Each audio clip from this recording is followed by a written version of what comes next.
بسم اللہ الرحمن الرحیم الرحمن علم القرآن.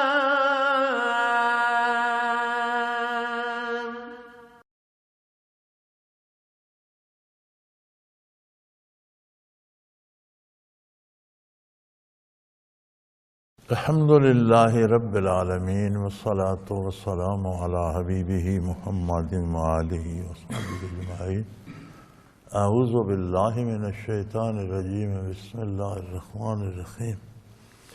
قال فما خطبکم ایھا المرسلون قالوا انا ارسلنا الی قوم مجرمین لنرسل علیہم حجارۃ من طین مسومۃ عند ربک للمسرفین فأخرجنا من كان فيها من المؤمنين فما وجدنا فيها غير بيت من المسلمين وتركنا فيها آيات للذين يخافون العذاب الأليم. اللهم سبحانك لا علم لنا إلا ما علمتنا إنك أنت العليم الحكيم. مولاي صل وسلم دائما أبدا علی حبیبک خیر الخلق کلہم.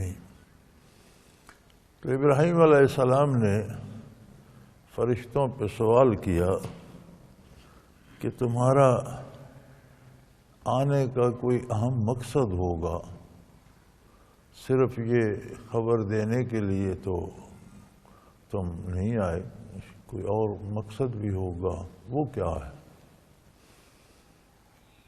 تو انہوں نے عرض کی قالوا انا ارسلنا الی قوم مجرمین، کہ ہمیں ایک بہت مجرم اور گناہگار قوم کی طرف بھیجا گیا ہے. لنرسل علیہم حجارۃ من طین مسومۃ عند ربک للمسرفین. اس قوم پر ہم پتھر برسائیں گے جو مٹی سے ملتے ہیں. وہ پتھر یعنی کھنگر کے پتھر. ایک تو پتھر ہوتا ہے نا چٹانے، اور صاف پتھر ہوتا ہے، تو ایک کھنگر کا پتھر ہوتا ہے. وہ چھوٹے چھوٹے ٹکڑے بھی ہوتے ہیں، زمین میں سے نکلتے ہیں، زمین کھودیں تو بے شمار چھوٹے چھوٹے ٹکڑے. ان کا ایک چٹان بھی ہوتی ہے، لیکن اکثر کسی جگہ ایک چٹان نہیں ہوتی، تو وہ چھوٹے چھوٹے چھوٹے چھوٹے کنکر مختلف، وہ بڑے ٹیڑھے میڑھے اور بہت سے کونوں والے ہوتے ہیں. اور وہ ایسے پتھر ہیں جن پر آپ کے پروردگار نے نشان لگا رکھے ہیں حد سے گزرنے والے لوگوں کے لیے. یعنی ہر شخص کے، ہر گناہگار کے نام کا ایک پتھر ہے جو آسمانوں سے برسایا جائے گا. تو وہ اسے ہر حال میں پہنچے گا. اگر وہ کہیں جاتا ہے تو وہ پتھر اس کے پیچھے جائے گا، اور جب لگتا ہے تو ریزہ ریزہ کر دیتا ہے، تباہ کر دیتا ہے. وہ قوت پتھر کی نہیں، وہ قوت عذاب الہی کی ہوتی ہے. جیسے ابرا کے ہاتھیوں پر ابابیل بھیجے گئے، اور ابابیل اب چھوٹا سا پرندہ ہے، وہ کتنا بھاری پتھر اس نے اٹھایا ہوگا. کنکری ہوں گے ان کے چونچوں میں، پنجوں میں، لیکن وہ ہر کنکر ہاتھی پہ گرتا تھا تو اس کو بھی ریزہ ریزہ کر دیتا تھا. تو یہ بھی لوط علیہ السلام کی قوم جو تھی، اور وہ قریبی تھے، درمیان میں ایک ہلکا سا دریا آتا ہے، اس کے اس پار ابراہیم علیہ السلام کی نبوت تھی، اس پار لوط علیہ السلام تھے. تو اس قوم نے برائی میں حد کر دی، اللہ کریم نے عذاب بھیج دیا. یہ ہم جنس پرستی دنیا میں سب سے پہلے انہوں نے شروع کی تھی، کیونکہ لوط علیہ السلام کا ارشاد ملتا ہے کہ تم سے پہلے کسی قوم میں یہ برائی نہیں تھی جو تم نے شروع کر دی ہے. تو جب گرفت آئی تو فرمایا ہمیں ان پر پتھر برسانے کے لیے، اور ان پر بڑے عجیب عذاب وارد ہوئے. پہلے تو ان پر پتھروں کی بارش ہوئی اور تباہ کر دیے گئے، کچل دیے گئے. جسے وہ پتھر لگتا تھا ریزہ ریزہ ہو جاتا تھا. پھر وہ ساری زمین اکھیڑ لی گئی، اسے آسمانوں کے قریب لے جا کر وہاں سے الٹ دیا گیا اور اسی گڑھے میں آ کر نچلی سطح اوپر کی نیچے ہو کر گر گئی۔ اب بھی وہاں بہت بڑا گڑھا ہے اور وہ سارا پانی سے بھرا رہتا ہے اور اسے بحیر مردار کہتے ہیں۔ اس کا پانی کالا سیاہ ہے اور اس میں حیات نہیں ہے، ابھی تک کوئی چیز اس میں زندہ نہیں رہتی،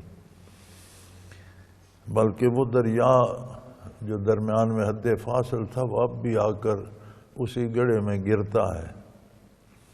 تو دریا میں زندہ مچھلیاں دریا سے تو آتی ہیں، جب اس میں گرتی ہیں مر جاتی۔ اس کا نام بھی بحیر مردار ہے۔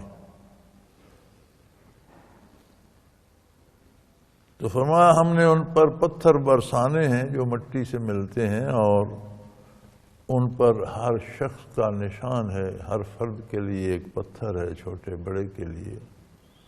یہ عذاب الہی کی صورت بڑی عجیب ہوتی ہے۔ تقدیر دو طرح سے ہے، قضائے مبرم اور قضائے معلق۔ قضائے مبرم وہ ہے جو قطعی فیصلے جو نافذ ہوتے ہیں، سب پہ وہ اچھے برے نیک بد ہر پہ وہ فیصلے نافذ ہوتے ہیں، جیسے کوئی پیدا ہونا، اس کی صورت کیا ہوگی، زندگی کتنی ہوگی، رزق کیا ہوگا، صلاحیتیں کیا ہوں گی، موت کا۔ ایک قضائے معلق ہے، ہینگنگ ڈیسیژن، جو انسان کے کردار کے ساتھ کر دی گئی ہے کہ اگر وہ اللہ کی راہ میں چلتا ہے، نیکی کرتا ہے تو بہت سی مصیبتیں ٹل جاتی ہیں، انعامات پاتا ہے، اور اگر برائی کی طرف چلا جاتا ہے تو پھر اس کے نتائج بھگتنا پڑتے ہیں۔ تو یہ جو قومیں غرق ہوئیں، ان پر قضائے معلق مسلط کی گئی ان کے کردار کی وجہ سے۔ یہ ایسے ہی ہے جیسے دنیا میں دو راستے ہیں، ایک راستے سے کوئی جاتا ہے تو وہ محفوظ راستہ ہے، دوسرے سے جاتا ہے تو اس پر ڈاکو ہوتے ہیں۔ دونوں راستے ایک ہی شہر کو جاتے ہیں، لیکن اب یہ اس کی پسند ہے کہ کون سے راستے سے جانا چاہتا ہے۔ تو کردار میں اگر کوئی برائی اپناتا ہے تو دنیا میں بھی اس پر عذاب وارد ہوتے ہیں۔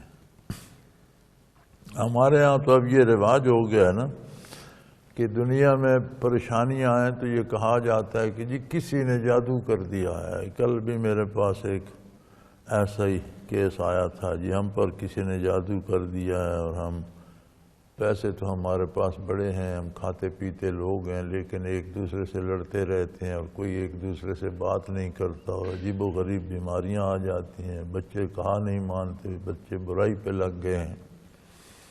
تو کسی نے کچھ کر دیا، تو میں نے کہا کسی نے نہیں کیا، اللہ کا نظام اتنا کمزور نہیں ہے کہ اس میں جادوگر یا اللہ بے جیم کوئی آ کر مداخلت کرے اور کسی پر مصیبت بھیج دے اور کسی کو خوش کر دے۔ ایسا نہیں ہو سکتا، یہ ممکن نہیں ہے، یہ غیر مسلم اقوام کے اوہام ہیں۔ مسلمان کو ایسا نہیں سوچنا چاہیے، آپ اپنے آپ پر خود کر رہے ہیں۔ اگر آپ کے پاس پیسے ہیں تو ممکن ہے آپ اس پر سود کھاتے ہوں گے، ممکن ہے آپ نے کسی کا حق مارا ہوگا، ممکن ہے آپ کا کردار روزمرہ کا صحیح نہ رہا ہوگا۔ جی ہم بڑی نمازیں پڑھتے تھے، ان میں بھی اب پڑھنے کو جی نہیں کرتا، تو میں نے کہا لازماً آپ نے کردار کو دیکھیں کہاں خرابی ہے، اسے درست کریں، درست ہو جائے گا انشاءاللہ۔ کیونکہ یہ قضائے معلق ہوتی ہے، آپ خود کو سیدھا کریں تو وہاں سے بہتری آنے لگ جائے گی، خرابی کریں گے تو اس کے نتائج آئیں گے۔ فَأَخْرَجْنَا مَنْ كَانَ فِيهَا مِنَ الْمُؤْمِنِينَ، تو وہاں جو لوگ ایماندار تھے، اطاعت گزار تھے، ان کو ہم نے وہاں سے نکال لیا۔ یعنی قدرت باری کا قانون یہ ہے کہ کسی قوم پر قضاء معلق بھی آتی ہے تو جو اس میں اطاعت گزار ہیں وہ انہیں اپنی رحمت سے محفوظ رکھتا ہے۔ اب اس ساری زمین کو الٹنا مقصود تھا، تو جو ایماندار بندے تھے انہیں پہلے حکم دیا کہ آپ اس زمین کو نکل جائیں، اس کو چھوڑ کر باہر چلے جائیں۔ تو فرمایا ہم نے مومنین کو اطاعت گزاروں کو، اللہ کا حکم ماننے والوں کو وہاں سے نکال لیا۔ فما وجدنا فیہا غیر بیت من المسلمین، اور اس میں تو ان پوری آبادیوں میں تو غالباً اکثر مفسرین نے لکھا ہے کہ 4 شہر تھے بڑے بڑے، اور صدوم نام کا ایک شہر بہت بڑا شہر تھا، دوسرے بھی گنجان آباد اور بڑے بڑے شہر تھے۔ تو وہ جو پورا علاقہ تھا اس میں سے اللہ کے نیک بندوں کو نکال لیا گیا۔ یہاں مومنین سے مراد اطاعت گزار ہیں، صرف اقرار کرنے والے نہیں۔ مومن کا مفہوم یہ ہوتا ہے کہ جو مانتا ہو، اور ماننے کا حاصل یہ ہے کہ وہ عمل کرتا ہے۔ یہ ماننا جو ہے وہ مکمل نہیں ہے کہ آپ کسی سے کہتے ہیں مجھے پانی لا دو، جی میں لا دیتا ہوں، وہ دیتا نہیں ہے تو اس نے مانا۔ یہی حال اللہ کے احکام کا ہے کہ ہم زبانی کہہ دیں جی ہم مانتے ہیں اور عمل نہ کریں تو وہ نہ ماننے کے مطابق ہوتا ہے۔ تو فرمایا وہاں تو ایک ہی گھر تھا مسلمانوں کا، جو چند لوگ تھے اسی گھر کے افراد تھے، تو ہم نے انہیں اس زمین سے ہی نکال لیا۔ وَتَرَكْنَا فِيهَا آيَةً لِلَّذِينَ يَخَافُونَ الْعَذَابَ الْأَلِيمَ، اور اس علاقے کو اس دردناک عذاب کی وجہ سے ہم نے ایمان والوں کے لیے یا اللہ کے عذابوں سے ڈرنے والوں کے لیے نشانی بنا دیا، نشان عبرت بنا دیا۔ وہ ابھی تک وہ جگہ نشان عبرت بنی ہوئی ہے، ابھی تک وہاں پانی ہے، اس میں حیات نہیں ہے، اس کی رنگت سیاہ ہے، اس کا ذائقہ ناقابل برداشت ہے، اور وہ مقام عبرت ہے۔ لیکن آج کل یہودیوں نے ایک نیا نکالا ہے، اس میں نمکیات اتنے ہیں کہ کوئی چیز ڈوبتی نہیں، اگر بندہ بھی اندر داخل ہو جائے تو اسے نیچے نہیں جانے دیتے، تیرنے لگ جاتا ہے۔ تو یہودی نے بنا لیا ہے کہ اس میں نہانے سے شفا ہوتی ہے، تو وہ اس پر پیسے بھی لیتے ہیں، اور بڑے لوگ مرد عورتیں اس میں تیار رہے ہوتے ہیں، حالانکہ وہ عذاب الہی اور عبرت کی جا ہے۔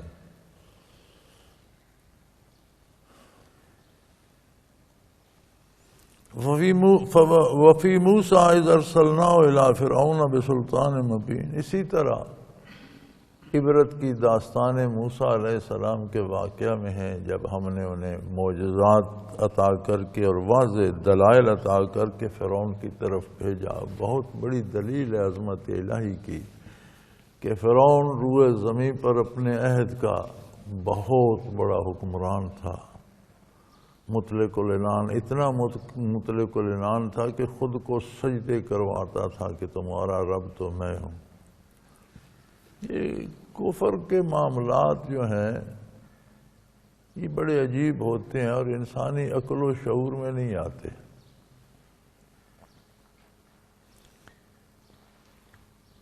آج کل کا جو پراپیگنڈا ہے اور خلاف اسلام جو کیا جاتا ہے، وہ یہ کہتے ہیں کہ جی اسلام کے احکام جو ہیں یہ سمجھ نہیں آتے، یہ عقل کے مطابق نہیں ہے، اور یہ بہت بڑا جھوٹ ہے۔ اسلام کا کوئی ایسا حکم نہیں جو عقل انسانی میں نہ آتا ہو اور جس کے حق اور موضوع ہونے کے دلائل موجود نہ ہوں۔ کفر کا کوئی کام ایسا نہیں جو عقل میں آتا ہو۔ عجیب عجیب بات ہے۔ اب فرعون خدائی دعوے دار بھی تھا کہ میں خدا ہوں، اور خود بتوں کی پوجا بھی کرتا تھا۔ اب اس کی کیا دلیل ہے کہ تم خدا بھی ہو اور وہاں تم عبادت بھی کر رہے ہو؟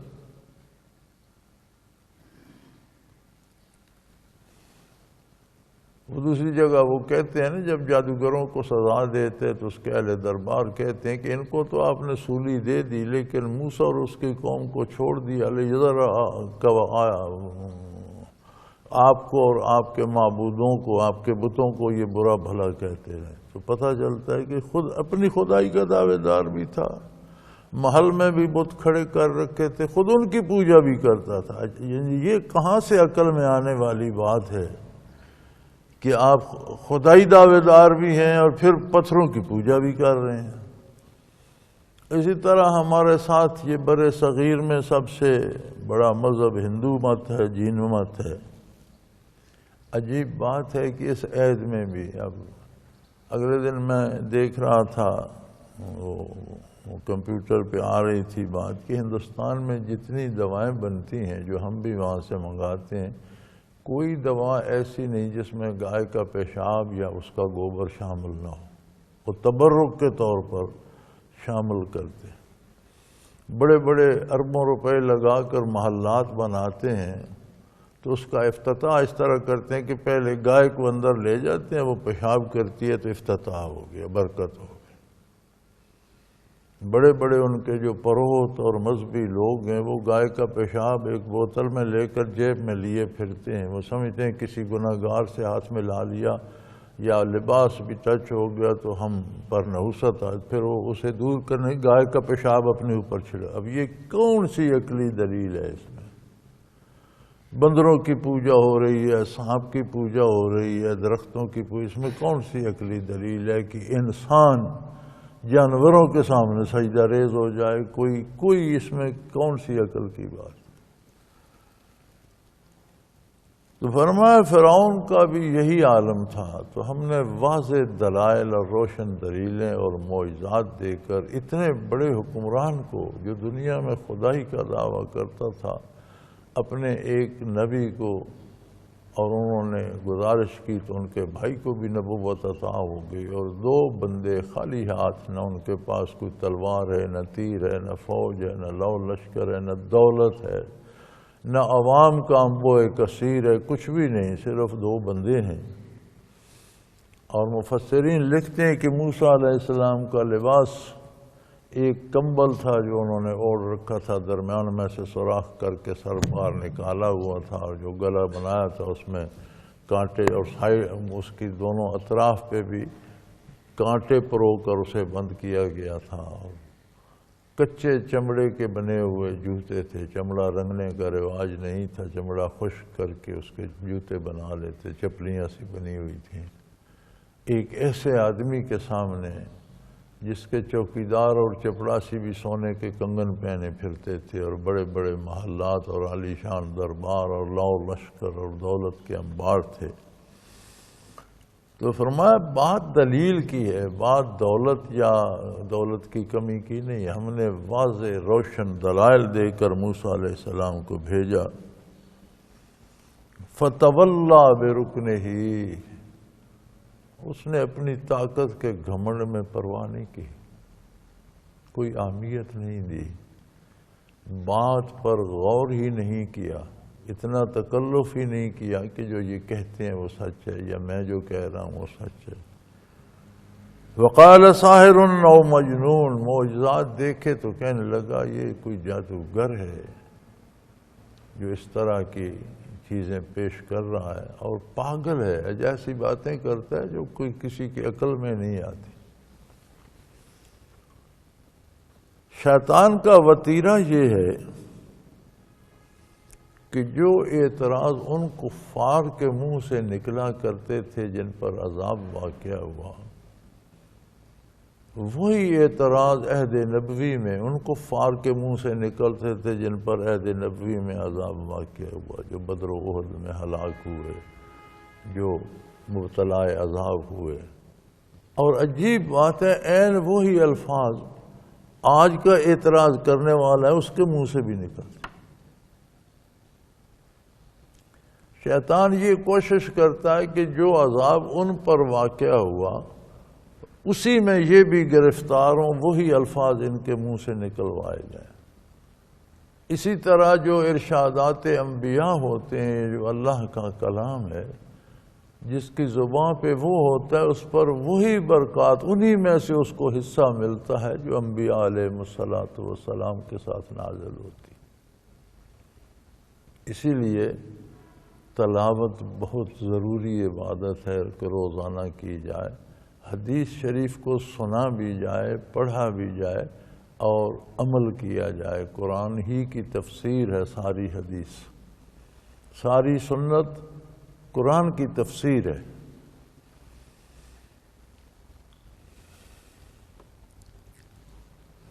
تو فرعون اپنے گھمنڈ میں ان کی طرف اس نے کوئی توجہ نہیں کی، فتولا، اس نے ٹال دیا، اپنا منہ پھیر لیا اور کہنے لگا کہ یہ کوئی جادو ہے جو یہ معجزات دکھا رہے ہیں، یہ جادوگر ہیں، اور جو باتیں کرتے ہیں یہ تو پاگلوں کی باتیں ہیں۔ فَأَخَذْنَاهُ وَجَنُودَهُ فَنَبَذْنَاهُ فِي الْيَمِّ وَهُوَ مُلِيمٌ۔ فرمایا ہم نے اسے اس طرح پکڑا کہ اس کی ساری قوت، وہ لشکر جس کا روب اس وقت دنیا پہ چھایا ہوتا تھا اور لوگ لرزتے تھے اس کی طاقت سے، ہم نے اس لشکر سمیت اسے پکڑ کر پانی میں غرق کر دیا۔ نہ دولت کام آئی، نہ طاقت کام آئی، نہ فوج بچا سکی۔ وہ جس پہ اسے ناز تھا، اپنی طاقت کا ذریعہ سمجھتا تھا، اس پورے لشکر سمیت ہمیں اسے فَنَبَذْنَاهُمْ فِي الْيَمِّ، سب کو، اس کو أَخَذْنَاهُ وَجَنُودَهُ، اس کو اس کے لشکر سمیت پکڑا، فَنَبَذْنَاهُمْ فِي الْيَمِّ، انہیں ہم نے بہت بحر بے کراں میں، اچھلتے لہریں اچھالتے سمندر میں غرق کر دیا۔ وَهُوَ مُلِيمٌ، اس کے کام ہی کرتوت ہی ایسے تھے، ملامت والے کام کرتا تھا، ایسے کام کرتا تھا جن پر انسانیت کو شرم آنی چاہیے۔ وَفِي عَادٍ إِذْ أَرْسَلْنَا عَلَيْهِمُ الرِّيحَ الْعَقِيمَ، اور عاد کی تاریخ پڑھ لو، بڑے بڑے طاقتور جوان، 90 فٹ قد کا ایک جوان، بڑے خوبصورت گھر، پتھروں کو کاٹ کر مکان بنا لیے، بڑے کاریگر، بڑی اس وقت سائنسی ترقی ان کی عروج پر تھی، بڑی اچھی صنعت آتی تھی انہیں، اور انہوں نے بھی اپنی جوانی، اپنی طاقت، اپنی قوت، اپنے زور بازو پر فخر کیا، اپنی کاریگری، اپنی سائنسی ترقی پر فخر کیا، اللہ کی اطاعت سے روگردانی کی۔ تو ہم نے ان پر ہوا کو تباہی کا سبب بنا دیا۔ وَإِذْ أَرْسَلْنَا إِلَيْهِمُ الرِّيحَ الْعَقِيمَ، ایسی ہوا بھیجی جو بہت منحوس تھی۔ ہوا بنیادی ضرورت ہے زندگی کی۔ آدمی بغیر سانس لیے چند سیکنڈ سے زیادہ نہیں رہ سکتا، اسے ہمہ وقت ہوا کی ضرورت ہے کہ اس سے سانس چلتی رہے۔ زندگی کا سبب ہم نے ان کے لیے موت کا سبب بنا دیا، اور ہوا کو ایسے طوفان میں بدل دیا کہ جس نے انہیں پکڑ کر پٹک کر مارا، اور اتنی تیز ہوا تھی کہ ان 90 فٹ کے جوانوں کو اڑاتی اور درختوں اور پتھروں کے ساتھ پٹکتی تو ان کے وجود ریزہ ریزہ ہو جاتے۔ ما تذرو من شیء عاتت علیہ الا جعلتہ کالرمیم، کوئی چیز جو اس ہوا کے قابو میں آتی تھی، انسان، حیوان، جانور، درخت، اٹھا کر اسے اس طرح پٹکتی تھی کہ اسے ریزہ ریزہ کر دیتی۔ جو چیز اس میں آ گئی الا جعلتہ کالرمیم، اسے ریزہ ریزہ کر دیتی تھی، تباہ کر دیتی تھی۔ وَفِي ثَمُودَ إِذْ قِيلَ لَهُمْ تَمَتَّعُوا حَتَّىٰ حِينٍ، اسی طرح سمود کا حال دیکھ لیں، جب انہیں کہا گیا کہ جو فرصت اللہ نے دی ہے تب تک فائدہ اٹھا لو زندگی سے، چونکہ تمہارا کردار تمہیں تباہی کی طرف لے جائے گا۔ تو صالح علیہ السلام نے اس قوم کو، انہوں نے وہ معجزہ طلب کیا کہ اس بڑے سے پتھر سے ایک سانڈنی نکلے، پھر وہ سانڈنی گابھن ہو اور مار آتے ہی وہ ایک بچہ جنے تو ہم مانیں گے۔ تو معجزے کا ظہور تو ہو گیا، پتھر پھٹ گیا، بہت بڑی سانڈنی، بہت بڑے وجود کی سانڈنی نکل آئی، پھر اس نے بچہ دیا۔ اب وہ صالح علیہ السلام نے انہیں کہا کہ اسے نقصان نہ پہنچانا، یہ تمہارے اور عذاب الہی کے درمیان ڈھال ہے، یہ ایک معجزاتی جانور ہے اور جب تک یہ موجود رہے گی عذاب نہیں آئے گا، لیکن انہوں نے اسے مار دیا۔ صالح علیہ السلام کو پتہ چلا تو فرمایا اس کے بچے کو پکڑے رکھو، اسے نہ جانے دو۔ ان کا جی وہ تو بھاگ گیا، جنگل میں گم ہو گیا۔ تو فرمایا تمہارے پاس پھر 3 دن مہلت ہے۔ اللہ کی طرف سے جو انہیں اطلاع دی گئی، انہوں نے قوم کو اطلاع کر دی کہ تمہارے پاس 3 دن ہیں، 3 دنوں میں تمہارے چہرے کی رنگت بدل جائے گی، ایک دن سرخ ہو جائے گی، دوسرے دن پیلی ہو جائے گی، پھر سیاہ ہو جائے گی۔ ممکن ہے اس ترتیب میں کوئی فرق ہو، مجھے صحیح یاد نہ ہو، لیکن یہ درست ہے کہ 3 دن تمہاری صبح اٹھو گے تو چہرے کی رنگت اور ہوگی، دوسرے دن اور ہوگی، تیسرے اور، چوتھے دن تم پر عذاب آ جائے گا۔ صالح علیہ السلام ہجرت کر گئے، ان کے ساتھ جو لوگ تھے وہ بھی یہاں سے نکل گئے، پھر انہیں بڑی مصیبت پڑی، بڑے بھاگے دوڑے، چہرے بھی اس طرح سے بدلنے شروع ہو گئے، لیکن کچھ نہ ہو سکا۔ اور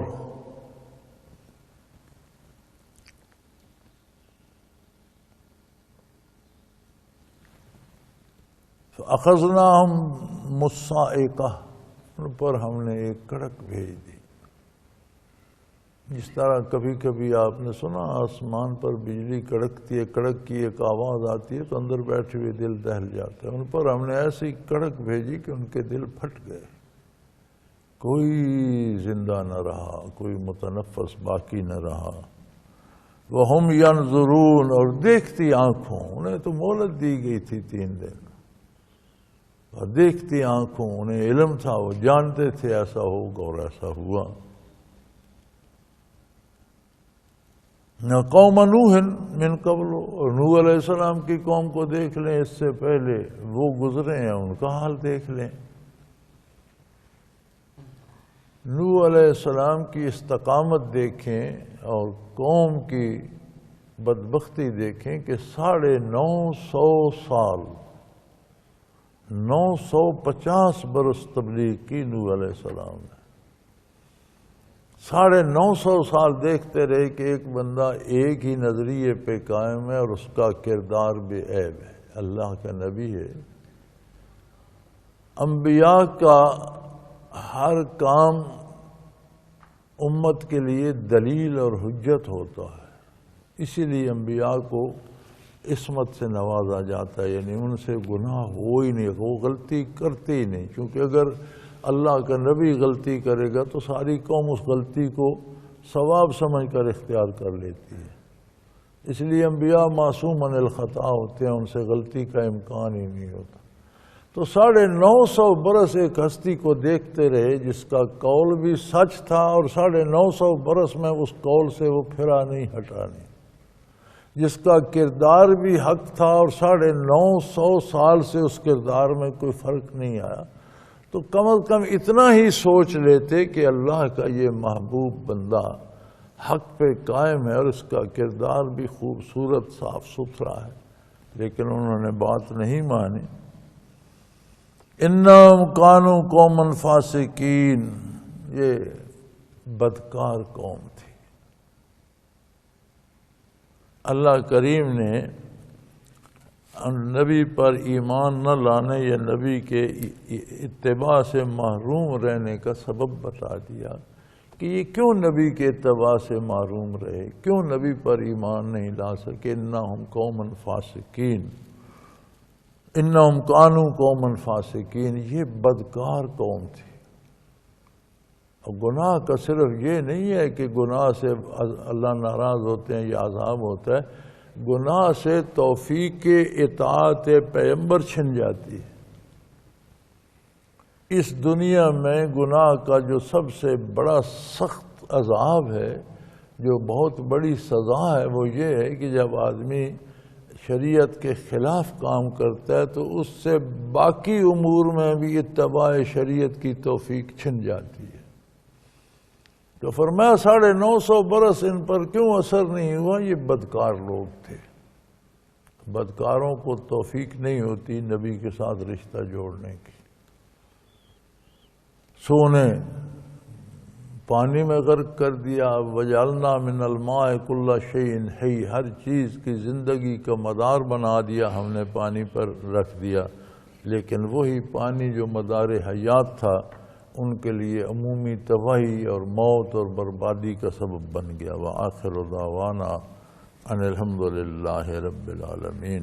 اللہ اللہ اللہ اللہ اللہ اللہ اللہ اللہ۔ حضرت امیر محمد اکرم آوان مد ظلہ العالی دارالعرفان منارہ ضلع چکوال میں سالہ سال سے قرآن و حدیث کے اوپر خطابات کر رہے ہیں اور سلسلہ نقشبندیہ اویسیہ کے مطابق لوگوں کو ذکر الہی کی تربیت دے رہے ہیں۔ وہ قرآن پاک کی تفسیر ترتیب وار بیان کر رہے ہیں۔ تفسیر قرآن کو وہ موجودہ ملکی اور بین الاقوامی حالات کے مطابق بیان کرتے ہیں۔ موٹر وے سے کلر کہار کے انٹرچینج سے نکلتے ہوئے کلر کہار کی جھیل سے ہوتے ہوئے میانی، بوچھال اور نور پور سے گزرتے ہوئے دارالعرفان منارہ پہنچ سکتے ہیں۔ حضرت امیر محمد اکرم آوان نے بچیوں اور بچوں کی دینی اور دنیاوی تعلیم کے لیے سقارہ اکیڈمی کے نام سے ایک درسگاہ بھی قائم کی ہے، جس کا افتتاح ملک پاکستان کے صدر جنرل محمد ضیاء الحق نے اپنے دست مبارک سے کیا تھا۔ وہ تمام احباب جو اسلام کی طلب رکھتے ہیں ان سے گزارش ہے کہ دارالعرفان منارہ ضلع چکوال میں امیر محمد اکرم آوان صاحب کے خطابات سے مستفید ہوں۔ وہ ہر جمعے کو نماز سے پہلے بیان فرماتے ہیں۔ ہر ماہ کی پہلی اتوار کو ماہانہ اجتماع ہوتا ہے جس میں آپ خصوصی خطاب فرماتے ہیں اور پاکستان کے چاروں صوبوں سے احباب اس اجتماع میں شرکت کرتے ہیں۔ اس کے علاوہ یہاں سال میں 2 مرکزی اجتماعات بھی ہوتے ہیں، ایک رمضان المبارک میں اعتکاف کا اجتماع اور دوسرا جولائی اور اگست میں 40 دن کا اجتماع ہوتا ہے جس میں روحانی تربیت کی جاتی ہے۔ اپنا خون سیماب دے کر اتنا ہم کر جائیں گے، نام آقا کا چمن میں پھر رقم کر جائیں گے۔